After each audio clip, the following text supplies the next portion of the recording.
Look, what if I told you there was something you were missing? What if I told you that Jesus doesn't really fit into your description? What if I told you that follower of Christ doesn't automatically mean Christian, and just because you believe in faith doesn't mean Jesus didn't believe in submission and conviction? Listen, you say Jesus was God and that God had descended. We say Jesus was man, for Jesus was dependent. Our God is all great and cannot be comprehended. You say that God was murdered, or do you believe that he pretended? See, God gave us brains and God gave us logic, but I guess God wanted us to use them in everything else except for this topic.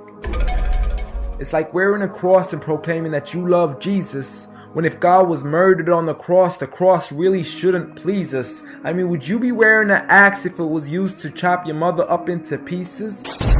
See, this is what happens when you believe in faith, but fail to believe in reason. See, we used to worship the Creator until Satan turned us to the creation. We began to worship the people and neglect the one who made them. We began to believe that God had died, but how could a God even be created? A miraculous birth, and therefore the Son of God was begotten. See, the creation of Jesus was easy, but you seem to have forgotten that God says be, and it is, just like with Adam, a concept too complex for the church to merely fathom. But he was the creator of the universe, for all we know, even more. And so what if we can't see him? I mean, what, you acting like our universe is small?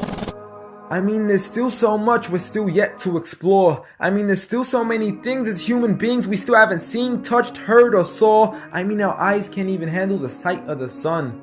So how can we possibly handle the sight of our Lord? See, Jesus used to pray, but in your opinion, who'd he pray to? I mean, if Jesus was God, surely prayer would be of no use. Or did he only require it when he needed to know the truth?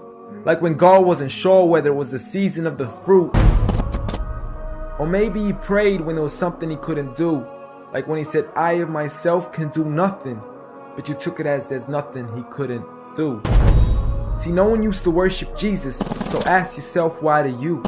A concept so straightforward, but has left so many confused. See, Jesus preached one God, but the church has failed to practice. And I mean, you don't have to be that dumb to know that 1 + 1 + 1 equaling 1 isn't necessarily going to give you a pass in mathematics. See, the church said 3, when Jesus said 1. Jesus said God, when the church said Son. Jesus never said worship me, rather he said pray. But you've chosen to worship Jesus despite everything he used to say. You began to think with your emotion and forgot to think with your mind. I guess you didn't pay attention when Jesus says our Father, yet never says mine.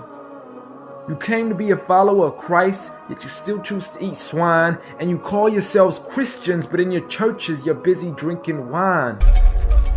And just to clarify, I do love Jesus. Matter of fact, I love him more than you. Because when Jesus said do something, I actually do. However, I'm not connected with the church nor with the Bible. See, I love Jesus as my prophet, but refuse to worship him as an idol, just like he wanted and proclaimed it as sin. So it doesn't really matter if they don't let him in, because Jesus wouldn't even want to be in the presence of people worshiping an idol of him. An act of God, bolt of lightning went straight through the outstretched hand of Jesus. This cannot be a coincidence. Before I move on, there's something I need to mention. The worshiping of Jesus is a man-made invention. He never asked for your worship so he can grant you protection. Rather, he asks you to alternate your prayers towards another direction. To God and God only, and pray that he accepts them. And know that just because you love Jesus doesn't mean he feels the same way about your affection. See, what you believe in is exactly what he resented. Matter of fact, it's everything he despised. See, the worshiping of creation goes against the very message he supplied. So you began to follow a religion and called it love in disguise, because love can be good, but love can be blind.